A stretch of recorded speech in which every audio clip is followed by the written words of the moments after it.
मैंने ड्राइवर से पूछा, मैंने कहा तुम मुझे मैसूर का जंगल दिखा दोगे? उसने कहा हाँ बाजी, घंटे से कम लगेगा आपको ले जाओ।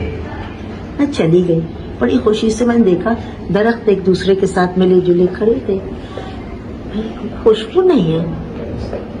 मैंने देखा कि एक माली सा बैठा हुआ है, कि उसके साथ एक जवान लड़का है और एक बूढ़ा आदमी है।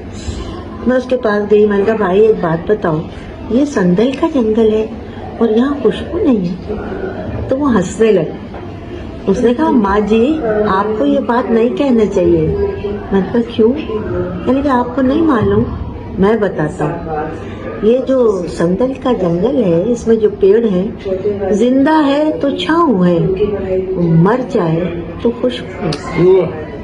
माँ की तरह है ना, बिल्कुल माँ की तरह। ये वाह। माँ है, हाँ। ये दरख्त नहीं, ये माँ है।